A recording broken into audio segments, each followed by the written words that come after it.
or maybe not. It just is starting to record. No, we Okay. got it. Oh, Yeah, you We did? it, got it Okay, now. wonderful. It Yeah. said it, yeah.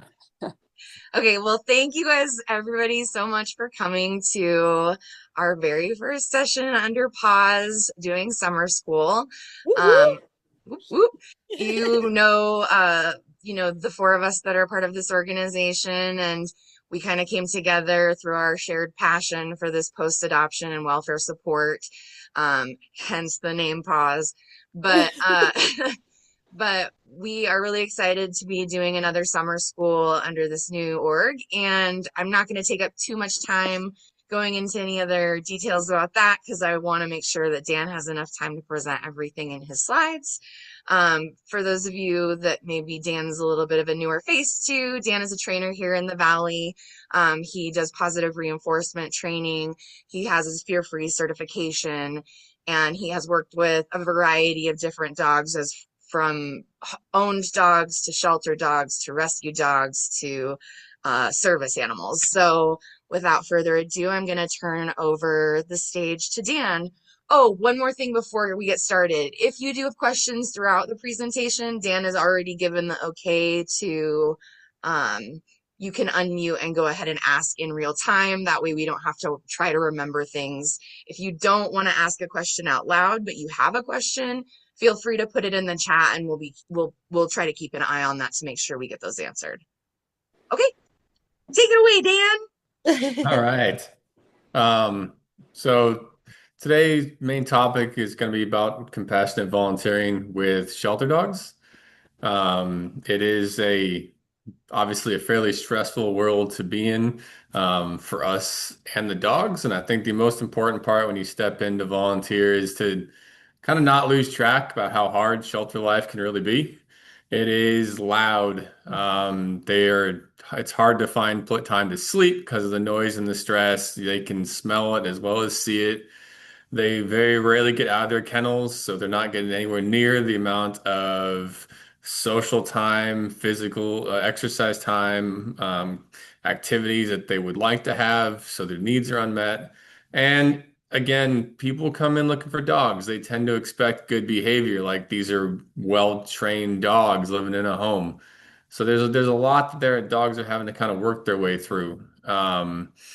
Most of the shelters I've been to, they do as much as they can with the resources at their disposal, and they're working hard to mitigate stress whenever they can. Animals will get out as often as possible. You know, some places it's once or twice a day. Sometimes it's weeks between outings. It just kind of depends on how many people work there. Most places work hard to stay clean. Kennels, yards, areas dogs are at, those are clean consistently. Animals are typically fed once or twice a day. And when they're lucky, there's enrichment activities that pop up, chews, toys, things along those lines that help mitigate some of that stress. But when we look at kind of overall welfare of the dog, some of the things to think about are kind of what really are our core needs. So there's a five freedoms model out there to kind of help drive animal welfare across a variety of industries. And those tend to cover most of what we would consider uh, bare minimum for animal welfare standards. And the first being hunger and thirst, so access to food and water. Seems like it'd be taken for granted, but even that can be hard sometimes, depending on heat and access. Freedom from discomfort. Looking to have available resting places, some safety, some things along those lines. Again, shelters do their best, but again, it's not always easy providing what we need. Freedom from pain, injury, and disease. That generally comes with treatment for medical conditions, both acute and chronic. It's one of the places where shelter volunteers can make a big difference.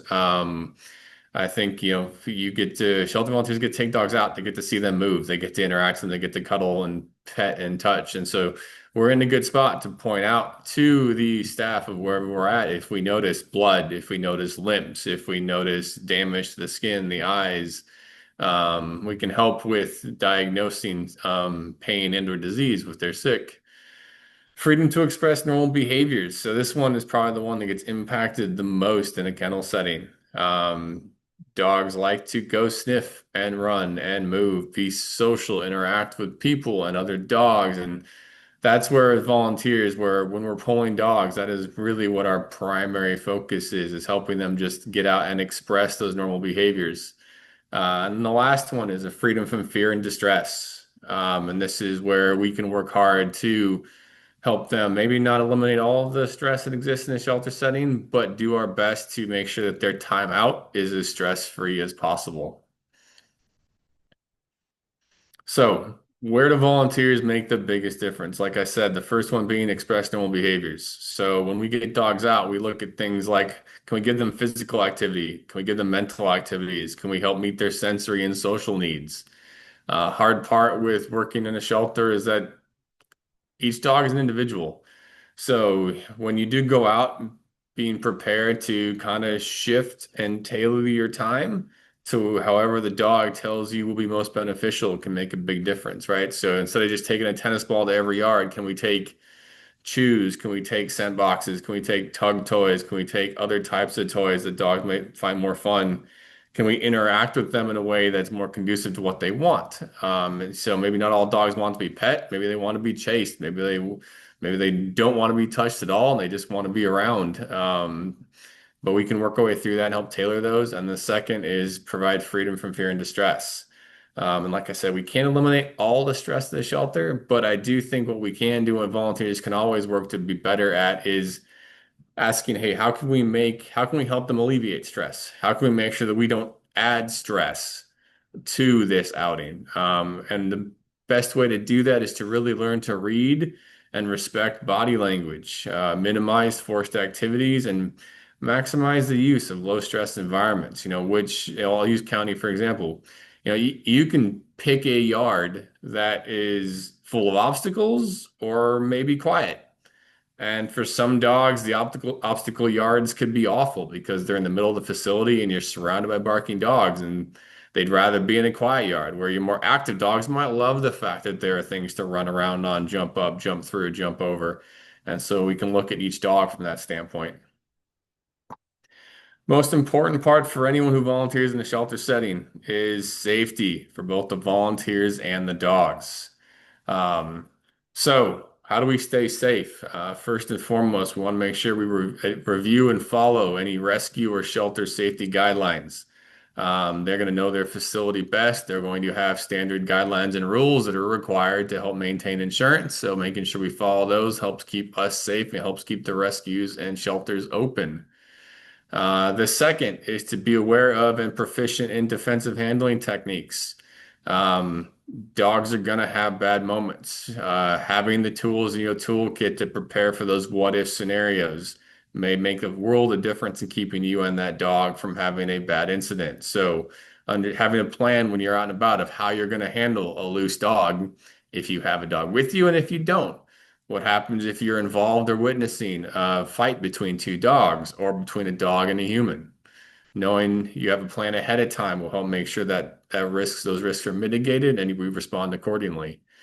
Be familiar and know how to respond to dog body language. While each dog is unique, there's a variety of kind of standard things you can look at to help assess dogs' body language. And the better you get at that, and the more you recognize the small signs, the better you are at preventing dogs from escalating to larger signs.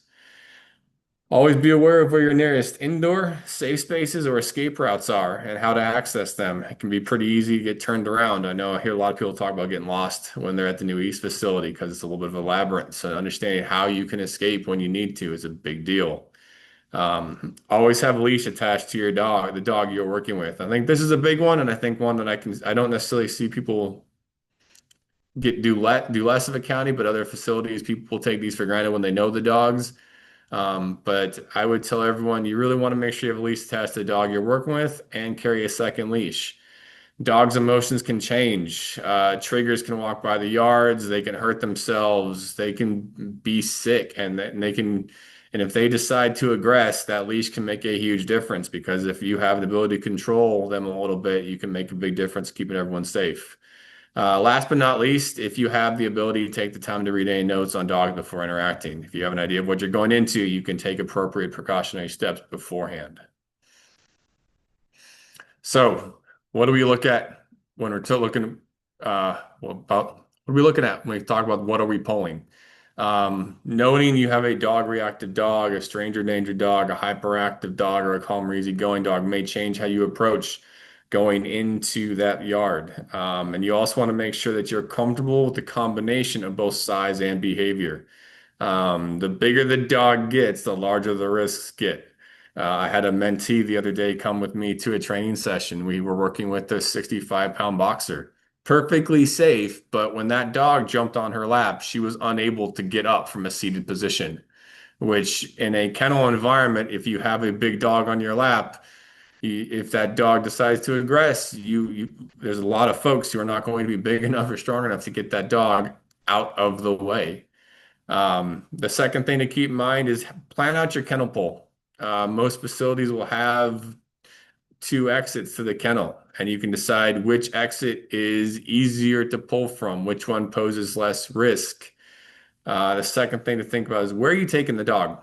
Um, there's likely multiple routes to be able to get there, some more direct, some longer, but each of those may have risks and rewards to them, where the longer routes may have less dog exposure. So you might be safer, it might be less stressful for everyone to take a longer route. Might be less risk of running into an off-leash dog. And so you want to have those things planned out ahead of time. And you also want to be aware of what alternate routes exist. So you turn a corner and someone is doing maintenance. You don't want to squeeze a dog by a maintenance cart. Maintenance folks tend to be very scary for dogs. So we're going to want to find an alternate route. And the last thing to think about is to make sure your yard is set up before you get there. Do you have food, water, toys, shade, and any sort of protection or safety gear that should be standard in your time with your dogs? All right. So when you're with the dog, this is one thing I see a lot of when I'm wandering the shelters that I do think people could improve on, generally speaking, is stay environmentally aware. Um,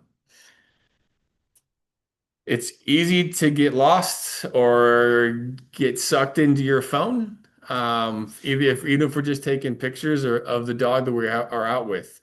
But people will put their head down, they'll turn corners, they won't notice dogs approaching the yards that they're in, and they won't proactively kind of grab the leash and create space. And so the more you are aware of the distractions that are out there, the easier it is to respond, the easier it is to minimize reactions, and the less likely we are to be in a situation where we've had a high arousal activity pop up. The second thing I think people could really pay attention to is how they're actively managing their leash. You see a lot of folks working dogs. They walk the dogs with one hand on the leash, may or may not have it wrapped around their hand, but it's just one hand, and that dog is kind of going wherever it wants, however it wants. And in tight environments, passing distractions, all of that freedom puts the dog and others at risk of an unnecessary interaction and a potentially unsafe interaction. And then the last thing is I'd say is this is probably more true of novice and experienced volunteers than it is people just getting started. But assume the best, but prepare for the worst. It's easy to get lackadaisical if you've never been involved in something bad happening. If you haven't actively been there when a dog-dog fight happens, when a dog-human attack happens, um, they start to think, well, that just doesn't happen around me. But staying aware of that possibility means you're going to consistently make the most conservative decisions, and you're going to be the most likely to avoid that scenario if it does pop up, because all dogs have teeth, and stress can have profound impacts on behavior. And so it doesn't take much sometimes to push the dog over the edge or to come across the right trigger that tips them into the wrong direction. So, very first thing we want to keep in mind as we're working with any dog is their body language. Dogs obviously don't speak English or French or Spanish. They can't actively talk to us. Their body talks to us. And so the one thing we want to do is want to make sure that we're assessing the whole dog. I I always struggle sometimes to not cringe a little bit when I walk up or talk to someone, and the first thing they tell me is the dog's tail was wagging. And I tell everybody, like, a wagging tail does not mean a happy dog. I keep repeating that. So hopefully one day that myth will die. But we want to look at the whole feature, right?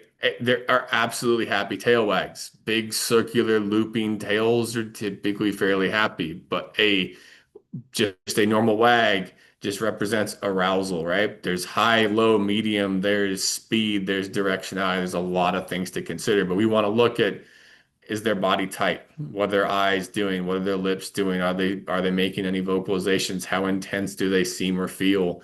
And we also want to assess the environment that it occurs in. A lot of body language crosses boundaries relative to communication. You can get a lot of teeth, a lot of barking, a lot of staring, stalking, chasing, and even biting in play. And it can all be play behaviors, but in a different environment where we don't have an active play scenario, all those things can mean something different. So we really want to pay attention to all of those areas. And so the kind of seven things, places to look is ears, eyes, mouth, forehead, tail, hair, and body. And then I toss one more in there, even though it's not technically an area of the body, but movement. I think this is an underread and underrated body language tell. The dogs tend to move in areas that make them feel safest or in that they think best responds to how they're feeling, right? So a loose, stiff dog is going to move in arcs. It's going to come investigate. It's going to easily disengage. But if you all of a sudden go from a loose, happy dog and a lot of movement to no movement, that's an indicator to you that their arousal just peaked. If they abruptly change directions, that's an indicator that their arousal peaked. If their eyes or head or ears move in a direction, that tends to give you an indicator that something in that area interested them or scared them. And I think the thing that you can really key on there with the head movement is a lot of nervous dogs will walk away. They'll turn their head away. They'll look away. And I find that communication tends to get ignored more often than not because people want to interact with the dog, so they ignore the dog telling them that it's not quite ready for that yet. Um, so to kind of just clarify which of those areas are at, overall body posture. Big ones there are loose and wiggly, tense and stiff, and then height of the body, right? So if all the muscles look kind of loose, you get lots of kind of disjointed, wiggly movement, generally a good sign. If everything looks like it's very tense or stiff, that's a high arousal behavior. The lower they get, potentially the more fearful they are, the taller they get, the bigger they're looking, potentially a sign that they're kind of saying, "Hey, look, I'm ready for conflict. Don't push." Um, Mouth is a big one. I think the one thing you see a lot of on the internet is, "Hey, look, my dog is smiling."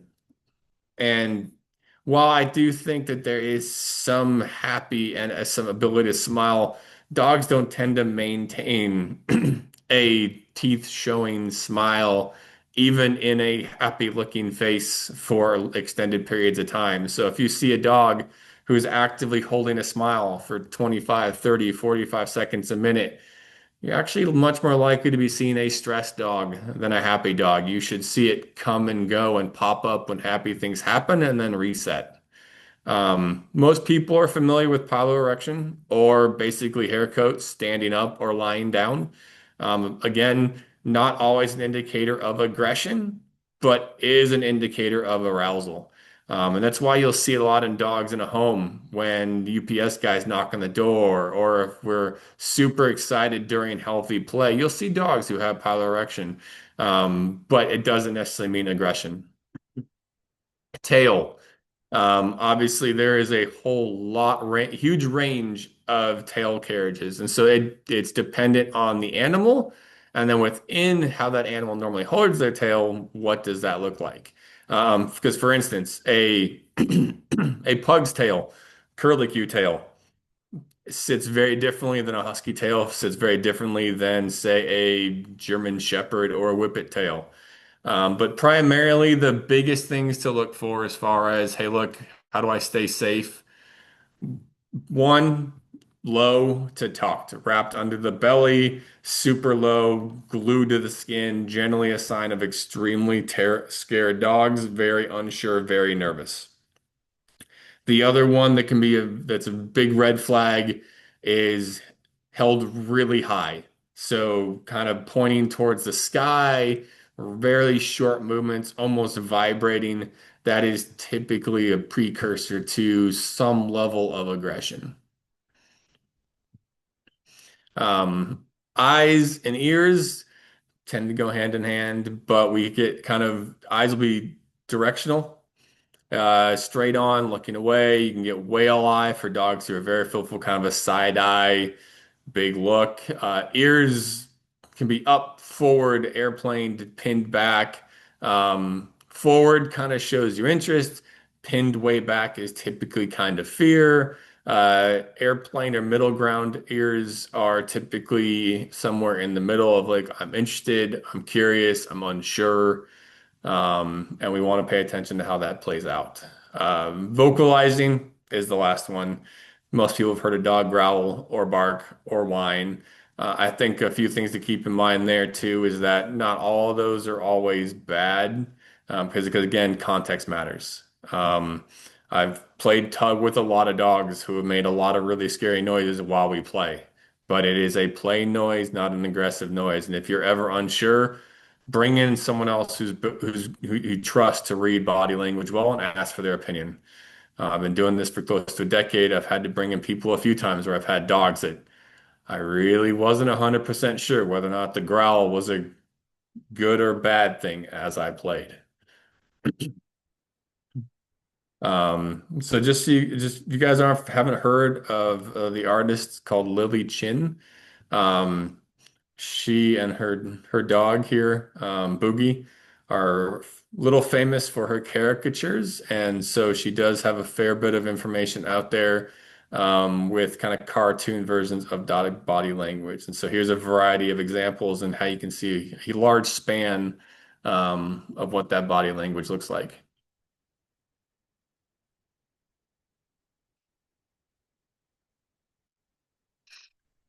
Okay, last thing with body language, it changes often and it can change quickly. So take frequent breaks. If you find yourself wrapped up in heavily repetitive behaviors or activities with your dogs, whether or not that's fetch or tug or training or even petting, take breaks.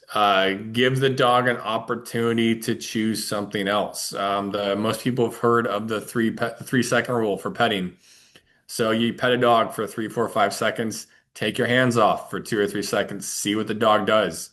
If the dog stands still or the dog moves away, it meant that they no longer wanted to be pet. If they wanted more petting or physical affection, they will typically lean back in, look at you, give you an indicator that they want to be touched. Those are really important ones. And I think the thing I like to highlight for everybody here is that don't assume a dog is going to automatically move away when they're uncomfortable. I don't think people realize how often touching, even well-intended petting, functions as restraint. And so the fact that we were touching the dog is restraining the dog from moving freely and expressing itself. So taking your hands off, giving the dog freedom to make that choice can really change how you see what that dog wants and what they're most interested in at the moment. All right, last thing here. I want to just reiterate, behavior can change quickly. It doesn't always mean you've done something wrong, but it is worth respecting, right? Your dog may want to be pet, and then it may not. 3 or 4 seconds later, it may look relaxed, and then it may have heard something, and it may all of a sudden stress out. It may have found a toy and it may become resource guardy. It may not like the approach of, say, German Shepherds, but could care less about all the other types of breeds they walk by. It's just helping give you context to what that individual dog likes or dislikes. Pain is the one thing reason that can pop up that can be kind of surprising to most folks is as we are petting our dogs, we may find pain zones. It is not uncommon for me to be petting a dog and all of a sudden touch something like its ear or near its butt, its shoulder, its belly, and have it stiffen up. It's probably because I found something a little bit tender. And it's really important that if I recognize those pretty much instantly, it means I can take my hands off that dog and it's much less likely to escalate um, in any fashion because its low level communications were able to be seen and responded to. If you're looking for any additional information on body language, here are a few here are a few resources that are worth looking at. So Fear Free has the 8 points of observation. We went through those a little bit. They also have a fear, anxiety, and stress ladder. That is kind of help a good guide to kind of show people and what escalating stress will look like in dogs. They also have one for cats. And they have a handout on the 4Fs. Most people are familiar with the fight, flight, or freeze, but not everyone has heard of the fidget option. And so not everybody picks one of the first three. Fidget, I think, is actually a lot more common in the shelter setting than the first three, where when a dog is stressed, it just has an extraordinary inability to sit still. So you get pacing, spinning, tail tasting, other types of behaviors. And then I also have a body language presentation, body language basics on my website for anyone who's interested. All right, defensive handling. So this is a how are we going to keep ourselves safe while handling dogs? So first and foremost, stay ready, stay present, stay balanced. Um, in a shelter setting, you're going to be walking by a variety of kennels. That dog is likely to be not going to be walking calmly by your side. And so we want to make sure that we are able to stay in control and on our feet. And so I like to remind everybody that our center of balance is really somewhere around our belly button, kind of right in our core. And so to maintain our stability, we want to keep our hands relatively low and relatively near your body to increase your stability. And keeping two hands on a leash can make a huge difference in this. It is very easy if you're trying to hold on with one leash to have that arm extended out in any direction. And as soon as you do that, you lose a lot of leverage. So keeping two hands on that leash until you're really in wide open, safer areas can make a huge difference in staying safe. The next is avoid conflict when moving a dog past something. So recognize that if you're trying to clear past other kennels, that you may need to walk a little bit quicker, the leash may be a little shorter, that that dog may turn to lunge or dogs may lunge at it as you walk by. So try to stay centered, try to keep distance. If if you're going by a maintenance crew, a employee, other volunteers, don't just default to letting that dog have enough leash to interact with that person. You don't know for sure how that interaction will go. So we're much better off shortening that leash, creating as much distance as we can, and then passing them safely.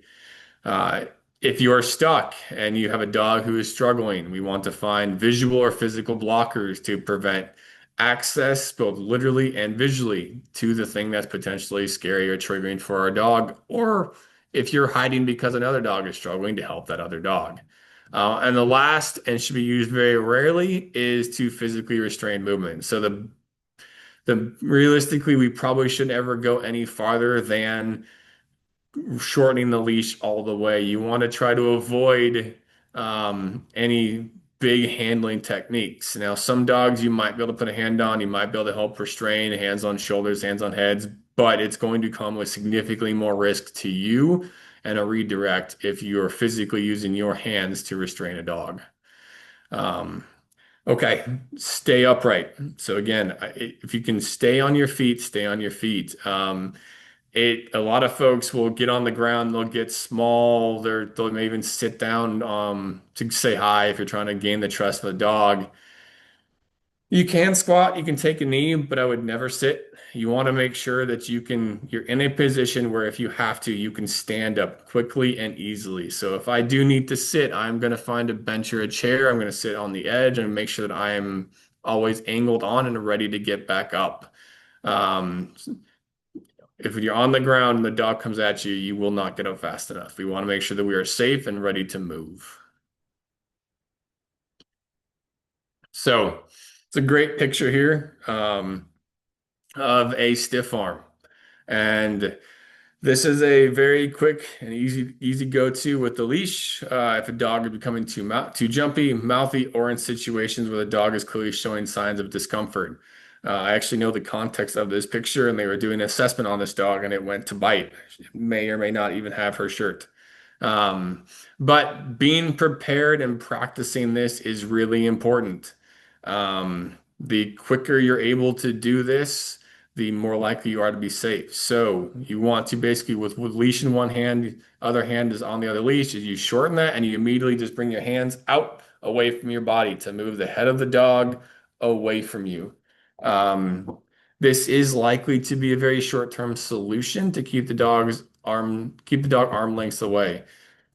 Bigger you are, the stronger you are, the longer you might be able to put up with this. But I can tell you, if you had to do that to this particular dog, it's going to get really, really hard after 10 or 15 seconds with that 65 pounds of muscle thrashing on the other end.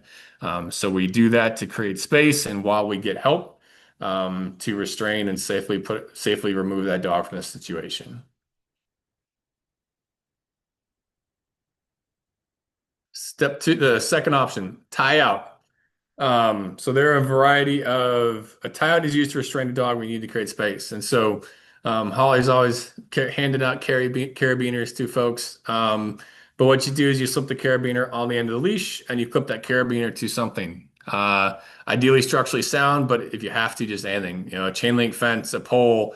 The Maricopa facilities have a variety of leash clips on walls. You can also do this with a second leash if you have it. You can slip the leash through the handle and then tie that to or around something if you need to tie them out. Very similar to the tie out is called a back tie. The beauty of this is you don't have to physically clip it to something. Is if you have a dog, you need to create space, you need to tie them down. Just find a vertical surface, wrap your end of the leash around it, shorten it. That way you're able to create space from the dog is restrained to the tree. Um, and you are able to create space. This is also, again, a defensive handling technique to keep you safe because, again, it's a way to help the dog settle without you being physically in their space. So you might do this after a stiff arm if you don't have an easy way to restrain that dog. All right, safety kits. Most facilities, or hopefully any facility you visit, will have some safety kits available to deal with emergency situations, right? They'll be going to commonly used to deter dogs from aggressing towards a person or another dog, interrupting aggressive behavior with an off-leash dog, or to interrupt and end a dog bite situation. Uh, Common contents for these safety kits will include things like shaker cans, water bottles, air horns, sprays such as Spray Shield, citronella, and a bite stick to physically help release a dog who is grabbed and held onto another person or animal. All right. Two very common scenarios you're going to come in, hopefully not very common, but two scenarios that happen probably more often than we like. Um, is when we are walking a dog and we are approached by an off-leash dog, or when we're alone and we're approached by an off-leash dog. In both scenarios, the very first thing you want to do is try to quickly assess the dog's body language to determine the threat level. Hopefully, most of the dog you come across will just be running, not looking to engage, relaxed, and almost just like it's a free time and teasing the person who let them out.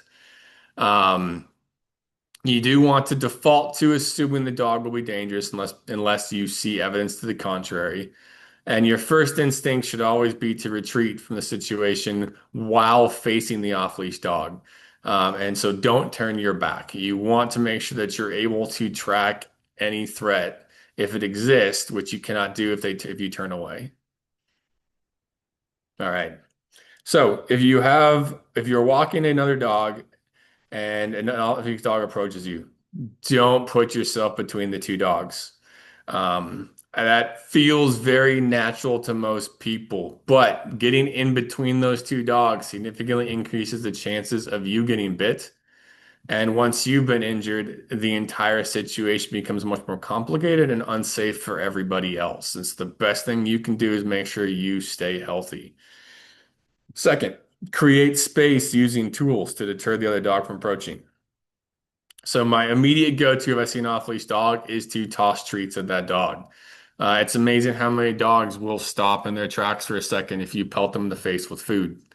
They may even go eat it, but if anything else, they may pause and give you a chance to retreat.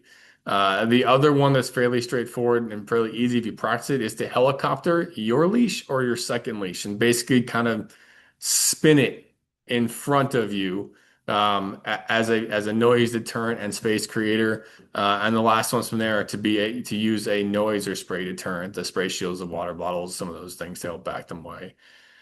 Once you're able to safely move, your goal should be again back away to the nearest exit or safe area. That may be an open kennel, that may be a door, maybe behind a barrier, but get yourself and that other dog to safety and then call for help. There should be someone with a radio if you don't have one, but find a way to call for help, let them know you've encountered an off-leash dog and have them come help secure that. Do not try to secure the second dog if you currently have one. If the dog aggresses towards you or the other dog, it is okay to drop the leash. Um, Hanging onto the leash can create a lot of problems for both you and the dogs. It limits their ability to move. It limits their ability to get out of the scenario, to create space. Um, and it puts you in harm's way. So make sure you take care of yourself first, and or get help before attempting to separate two dogs who are actively fighting. All right. If you do not have a dog and an off-leash dog runs up to you, again, assess it first. It may lock in on you. It may be friendly and be loose and wiggly. It may not. Um, but if you don't have a dog, if you're not comfortable securing the dog, again, find the nearest safe area to call for help. Um, if it's a friendly dog and you feel comfortable leashing it, feel free to take your extra leash it, and then go figure out who can help you find out where the dog came from. If it does appear aggressive and runs up to you, again, we want to make sure we diffuse tension in that situation. So we stay non-threatening by using slow and fluid movements. We avoid direct eye contact, but we don't turn our back. So 45, 90 degrees, watch the dog out of the corner of your eyes.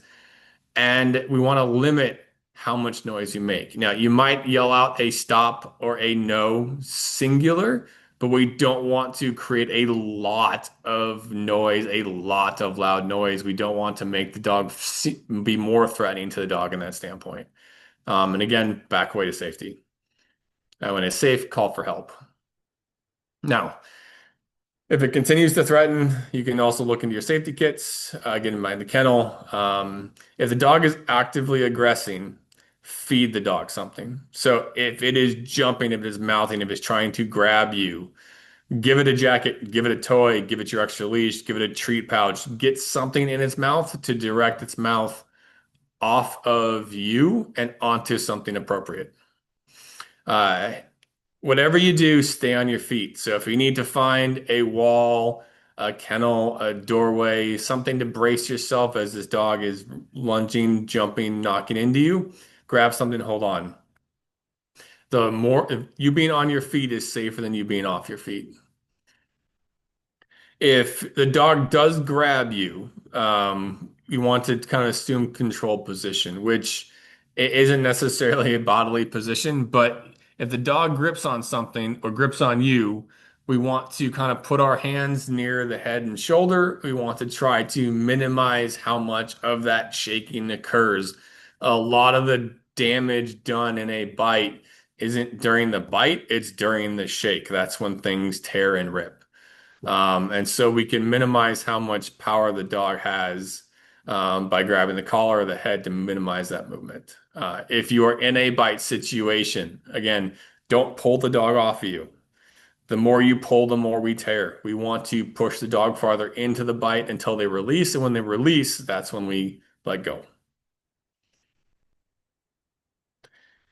If you don't have a way to separate the dog, say you're like me, you don't carry a bite stick. Most dogs in a shelter setting, hopefully will have collars on. And so if you have no other way to separate the dog from you, grab the collar or use a leash, a belt, or any other linear rope type item. Put it around the dog's neck, tighten it. Collars can be twisted, leashes, belts, and other stuff can be cinched. You are making them go unconscious, and you really only want to hold that long enough until they release, obviously, because if you hold it for too long, suffocation can kill the dogs. But if we can't get them to release, we need to get them out to open, and your safety has to come first. All right. Now, every volunteer is going to kind of be on its own journey. And so there's kind of three, I kind of group the volunteer levels into three big tiers. And so as you get into it, the introductory level of volunteer support, it can feel a bit overwhelming walking into a shelter or walking into a new shelter. Um, but I like to remind everybody that the fact that you're there and anything you are able to do is contributing to the overall welfare of the dogs in the shelter. Even if your impact is small at the moment, you are part of a larger team that is helping all those dogs. And you don't have to interact with the dogs immediately as a volunteer. You could get into events and fundraising, you could get into cleaning, you could get into enrichment before you get into interacting with those dogs. And so each person can decide where they feel most comfortable and then choose that option. All right, so when you are interacting with the dogs, as you get started, the big focus should be making sure that you are feeling comfortable and confident in keeping yourself safe. And so instead of worrying too much about what you're doing with the dogs, brush up on body language, learn the facility, read the dog's notes, practice your leash handling and kennel pull and kennel return skills. Make sure that you're comfortable doing the basics of getting those dogs in and out. And when they are out, keep it simple. Focus on helping them decompress and let go of as much stress as possible, and then provide them with just positive interactions with people. You don't have to work that hard. We don't have to jump into training mode.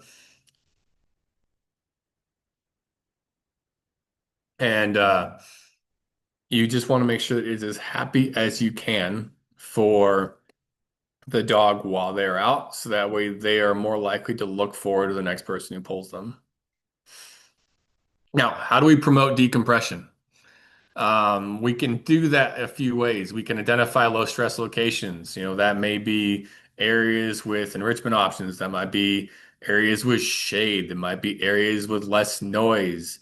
If you have options and you're willing to pull some stuff together, be aware of the different things you can do with the dogs. It's amazing sometimes for my clients that when I ask them what they do with their dogs, and the answer is, well, he won't play chase or he won't play fetch. And so we end up having to go through the fact that there's so much more we can do besides teach a dog to chase a ball.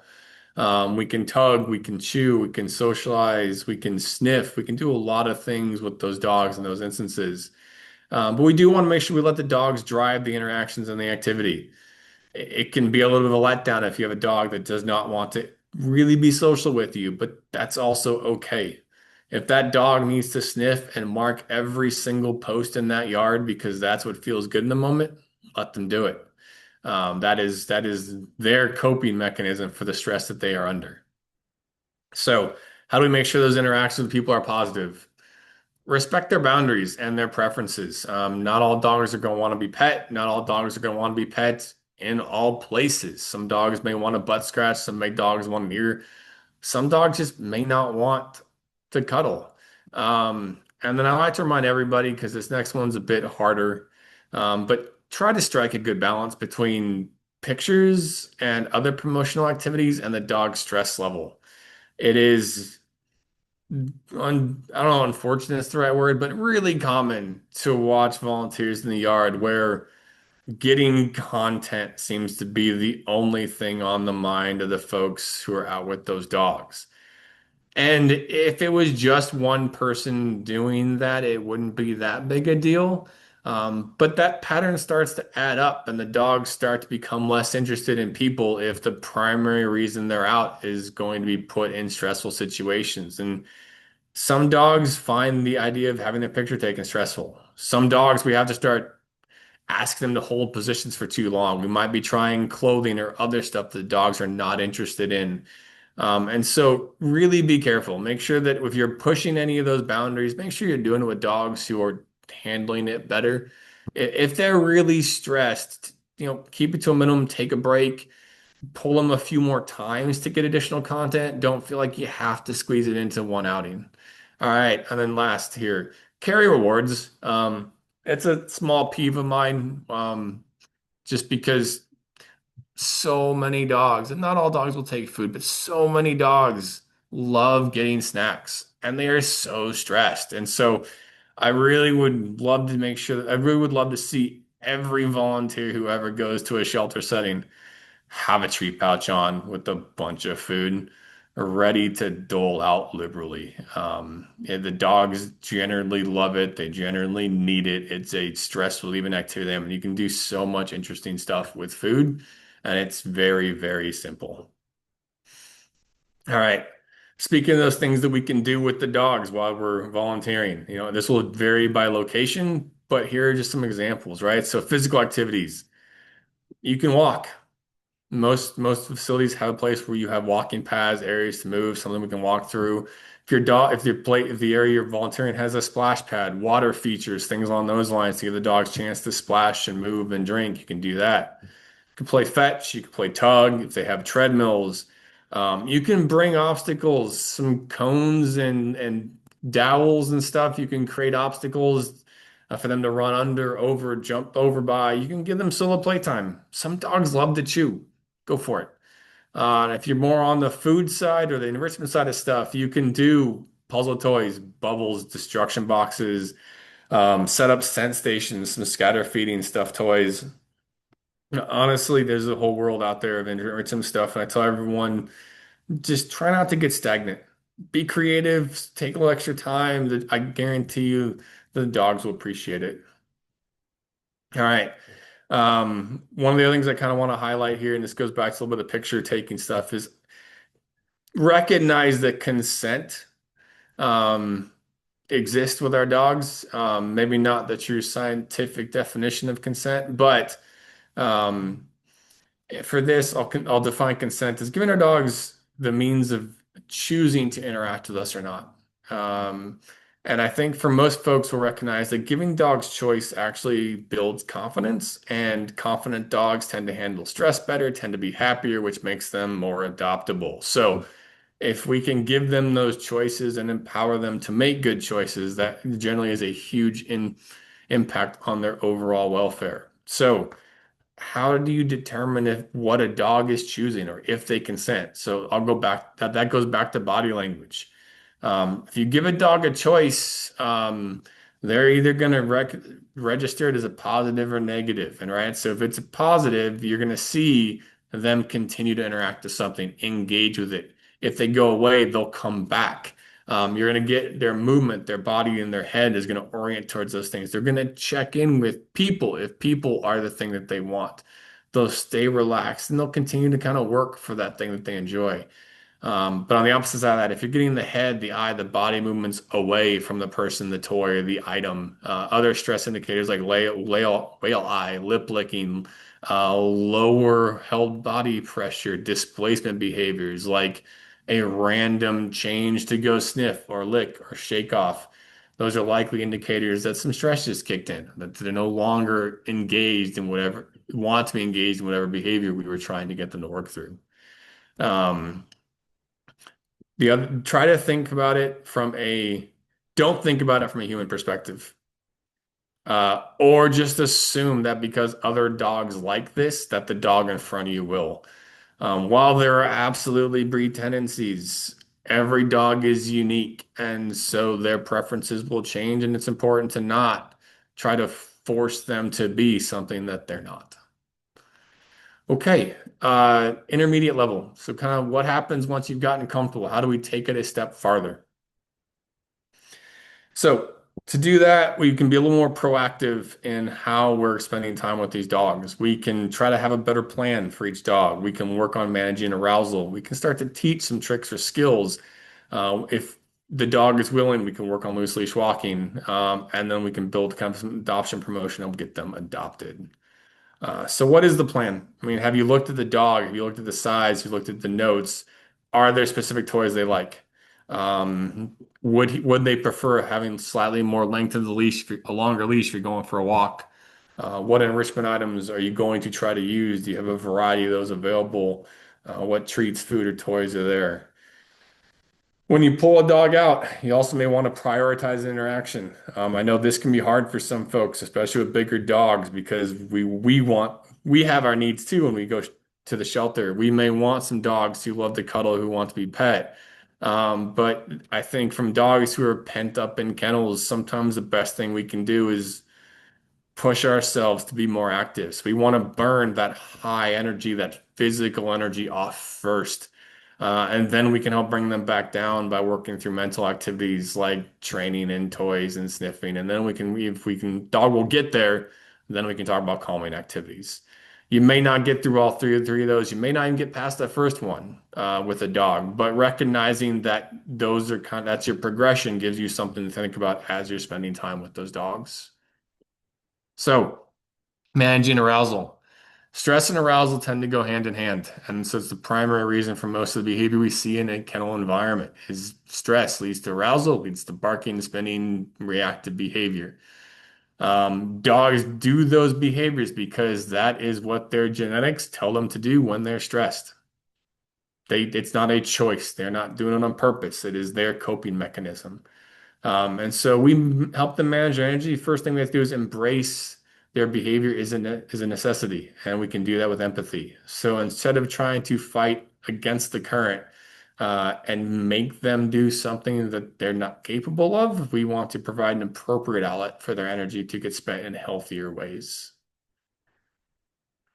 So that may look like a variety of things depending on your dog. So I kind of look at dogs in a few ways as kind of the highest level is the lovable lunatic. It's that dog who is just bouncing off the walls, and pitties are known for the more athletic pitties are known for this, just big, athletic, jumpy, bouncy zoomies. Then you kind of go one level down, a little more control, brain works a little bit, but still needs a lot of activity. Our level threes are moderate energy, like happy to go for a walk, happy to play, but also happy to exhibit some self-control to kind of pet. And then we have our low energy dogs. These dogs may be calm, they may be on the other end of the spectrum. They may be too scared or unwilling to do much of anything, so they just don't move. So high level, high energy dogs, how do we burn that energy? Toys. Find the right one, let them get it out, let them run, let them jump, let them play. If you're struggling with toys, using food. One of the best things you can do is toss food to get them running with purpose, right? You know that purpose is just to eat, but that prevents them from running just for the sake of running. We can make it productive. We can make that dependent on us. We can build that connection. The thing about this, though, is with these guys, you're at a higher risk of over-arousal behavior. So after you get that initial outlet, say 3, 4, 5, maybe even 10 minutes in, make sure you're finding ways to take brief moments of self-control. So if that's a sit, if that's a down, if that's just standing still for a second, if that is longer, more directed interactions with the people, if it's a drop it, a leave it, a take it, combination with the toys you're playing with, if it's pattern games, if that helps them stay focused, but finding ways to help them learn to use that brain helps get them to that stage where hopefully they're more adoptable. All right. High energy dogs, very similar to level lunatics, but don't need as much high energy activity. So we can still do the play, we still do the fetch, still do all those things, but these dogs may be more likely to be able to take it out for a walk. They might be able to do longer duration things like a stay or a variety of behaviors in a row, so multiple behavior cues. They might be open to learning a new cue. These dogs are, we can practice self-control activities like leave it. We can utilize some of the control here to try to maybe take some pictures. It's gonna be hard to take pictures of the lunatics, but if you can get some static behaviors here, or if you can set up intentional activities to capture their personality, it's a great thing to work into these. Modern energy dogs, these are pretty much do as you please type dogs. Play if they want to play, walk if they want to walk, cuddle if they want to cuddle. Kind of take whatever they give you, and if you want to build engagement, play engagement games. If they need freedom, give them freedom games. If they're willing to learn some new stuff, teach them a new cue. Most people love watching a dog do something cute. So even if you don't want to teach a basic obedience cue, teach a dog to jump on something, teach a dog to spin, teach a dog to shake, do something to build their character, build their adaptability profile.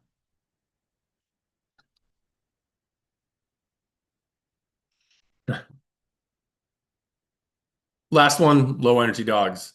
I'd say most of the time you come across a low energy dog in a kennel, they're in a rescue or boarding facility, they're likely fairly shut down.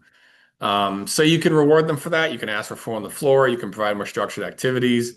But I think the thing there is actually probably to see if you can get them excited about something.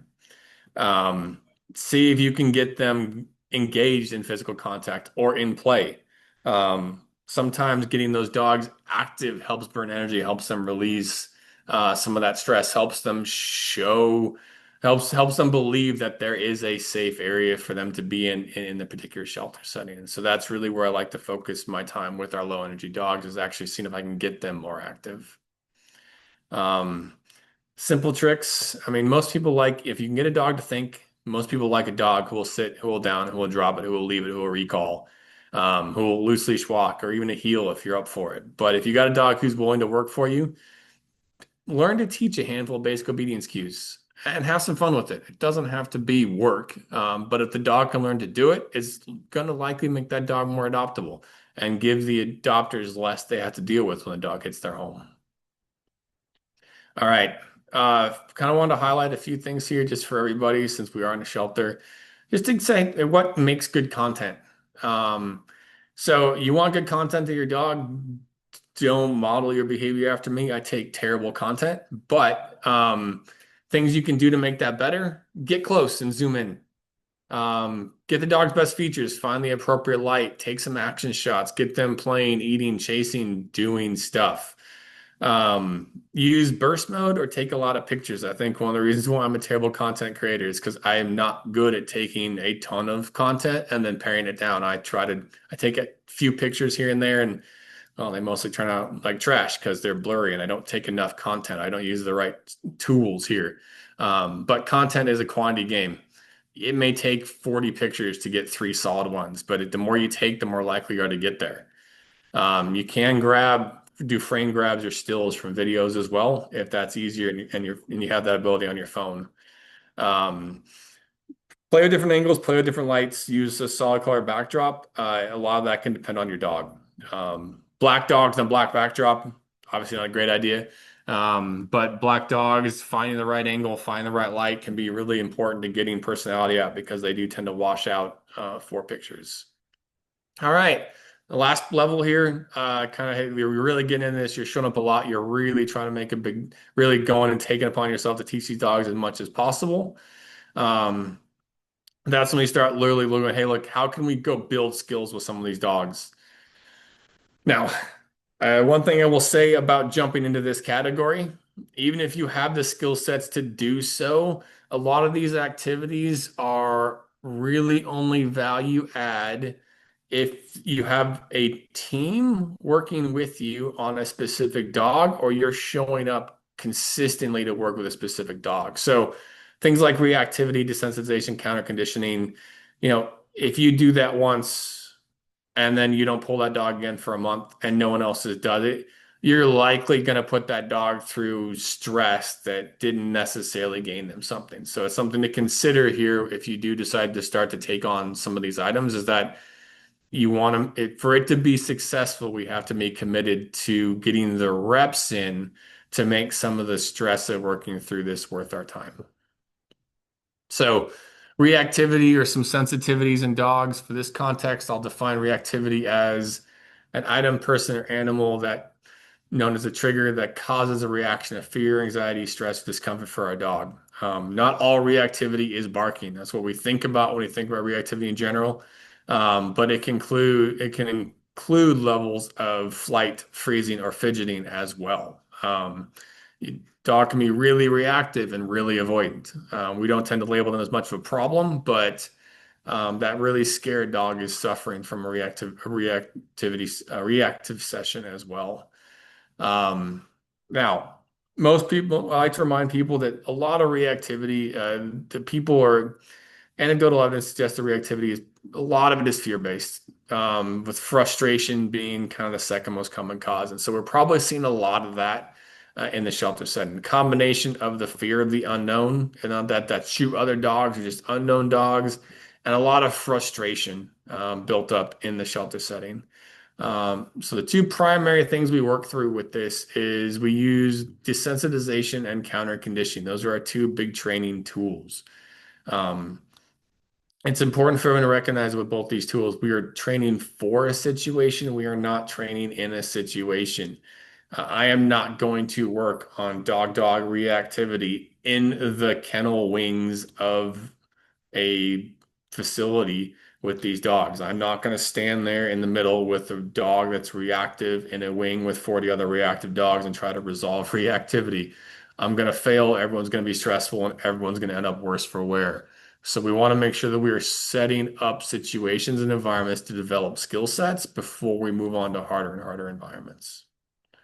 So desensitization is what does that look like? How does that play out for us? So desensitization is a systematic exposure of the dog to a trigger at an intensity does not cause a reaction, also known as stay and blow threshold. So desensitization is primarily a function of distance and duration. So you want to be far enough away to a calm enough trigger that the dog doesn't feel the need to react. And you repeat that exposure over and over and over again while the dog learns it doesn't have to use its big feelings to control that environment.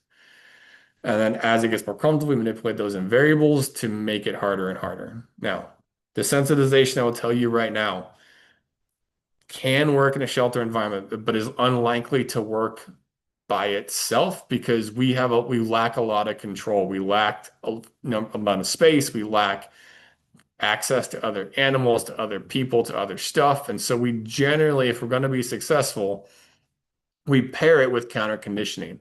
And so counter conditioning is the process of changing the emotional response of the dog to a stimuli or trigger. It doesn't necessarily mean teach a different behavior. We want to change the underlying emotion. So if a dog is no longer fearful or frustrated, it will likely no longer be barky. So we don't necessarily have to directly address the barking if we can change the emotion. And so it is really important here that if you're going to work on a counter conditioning program, you have to work through the mental block that you're training for the emotion and that the train is not behavior dependent, especially at first. So I remind everybody kind of most people have heard of Pavlov's dogs, where there was an association between a noise and food being delivered. And that noise eventually was able to trigger high levels of salivation, right? It was just paired 100% of the time, and that way it was a predictor of food coming. And so if we're going to change the association of, say, a dog who barks and lunges and aggresses towards other dogs, we will give it food every single or toy or some reward every single time that dog shows up, regardless of how barky or reactive or pulley our dog is. Because a lot of people will worry about, hey, look, I'm rewarding behavior I don't like. It is a fear. It can happen. However, it's unlikely that the delivery of the food is actually reinforcing those fear or frustration driven behaviors. It's much more likely that you're pairing the good association with the presence of that trigger. And over time, those good feelings will win out and the behaviors will slowly disappear. And even if they don't, once we get rid of the underlying emotion, then we can start to teach an alternate behavior. It can be a tough one to commit to, but having done it a lot for a number of shelter dogs, it is worth committing to that if you have the time to work with the dog to make those associations. So, when you are training, the other thing you can keep in mind too is you can actually master or improve your ability to teach skills and cues. So a few things that I would love to have everyone teaching dogs that they pull is a marker word. I think it's really hard to get through the stress if we don't have an easy way to tell the dog that we like their behavior. So teach a marker word. If every dog in a shelter setting knew what yes meant, anyone could walk in and start to work with that dog. The second part that everyone can be more familiar with is learning how to manage criteria. So generally speaking, criteria is just the current set of expectations for a new behavior. And we manage that criteria by controlling the 3Ds, the distance, the duration, and the difficulty of that behavior, right? So distance would be the physical spacing of the dog and its trigger, or the dog and the thing that we're asking it to work with. Duration is the length of time of the exposure or the length of time it's performing the behavior. And difficulty tends to be the most complicated of the three. But the easiest example is from a difficulty standpoint, like it's generally easier to work with a dog reactive dog if the partner dog is calm versus reactive, right? So if we can master a calm dog first, then we can work on more and more reactive dogs to help them learn their long-term behavior. Uh, Got ahead of myself, covered this. So I said, first step, teach a marker. Try again. First step is to improving our activities to change both associates and triggers. So we want to mark and reward the dog for just noticing that trigger, right? Trigger shows up, reward comes. We mark and reward every time that trigger shows up. Um, Second stage of this is actually to say, hey, look, could we do something better? So once the dog is able to look and get rewarded, we can then say, hey, look, maybe you can look away now. And so for that, we can use patterns like the engage, disengage game, the look at that, look at me game. Um, and so that way, when the dog looks at the scary thing, looks at the thing that it doesn't like, it will look at it. It got used to you marking and rewarding, so it'll check back in to see if you're going to do it again. And when it looks away, then we can mark and reward that behavior. So that we can actually start to teach the dogs to disengage from the potentially scary thing. All right. For a dog that is sensitive, in the fearful of humans or dogs way, we want to teach them to calmly engage in the environment. So this is kind of the opposite of our barky, chargy, loud, reactive dogs. These are these dogs who are really nervous about interacting with us. A lot of these dogs will fall under the kind of that yellow category if you're a Maricopa County volunteer. So for this instance, we kind of look at the 3D slightly differently because we're likely the thing that the dog is scared of. And so we can make ourselves less threatening. We can avoid eye contact. We can avoid talking. We can avoid moving. And then we basically use our time together to slowly desensitize those dogs to our presence. And then when they show any interaction or acknowledgement or engagement with us, we can reward it. That may mean tossing food 20 yards to the other side of the yard because the dog looked at you. But we can pair that dog acknowledging your existence with the reward and slowly teach them that we're safe, that they can engage with us, that we're not going to be rude, we're going to respect their body language, and that interacting with us gets them paid. And so we can help them become more social and more confident using those teaching skills. All right. That would be the end of my presentation for today. I don't think I saw any active questions pop up that needed to be answered. Does anyone have any questions they'd like to ask now?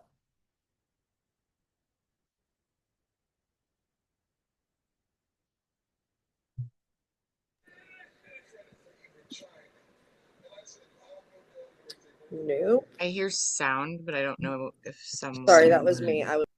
I was gonna say thank you, Dan. I didn't see any questions either, but a lot of this stuff, I mean, just as someone that works at county now, like I know it seems impossible, but a lot of this stuff you know, like Dan said, that we could do to kind of work. I just had a lecture yesterday about working with the volunteers and with my staff, on how to kind of coincide with some of these things, even if it does seem impossible in a shelter environment when it comes to reactivity or whatever. But relationship between staff and volunteers is something that's really important to me, and a lot of you know that just by knowing me personally. So again, thank you, Dan, and I really appreciate everybody else who hopped on. I love this presentation. I think it's really detailed and great. So thank you. Yeah, Yes. same. I think I missed this the last time that this was presented, so I was I'm glad that I got to see it this time around. Thank you, Dan. And I love that, like, you know, I just want to reiterate too, like, even if you've seen some of the people that presented our at our, like, I almost called it a conference, but these sessions, right?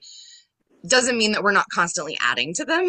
So like, and we do take people's feedback. So if there are certain presentations that you guys are specifically interested in, that we can go look for, you know, people to do those presentations or work on them ourselves, we're happy to do that. So please reach out to us. Just like shamelessly plugging a couple of things coming up soon. So we do have another presentation at the end of this month. Feel free to check that out. It's going to be on recognizing pain in dogs. We have a couple of events coming up. Actually, we have the cycle event coming up next week. Laura, next week? Yes. It's the 21st. Yeah, not I got you. No, no. Not this coming Saturday, the Saturday after, 6/21. Thank you. So please check that out if you're interested. And yeah, we're going to make this video available to folks afterwards. So if you enjoyed it or missed any parts of it, I know we ran a little bit over. We started a little bit late.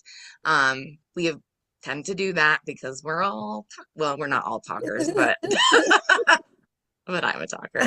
So thank you guys so much for coming. We really appreciate your time. And again, if you have any feedback or anything like that, we'd love to hear it from you. All right. Well, have a great rest of your evening, and thanks for spending some time with us this Thursday. Thank you guys all so much Thank for you. coming. Thank you for doing this. Bye. Yeah, thank you. Thank you guys. All right, I'm going to stop the recording now. Yuri.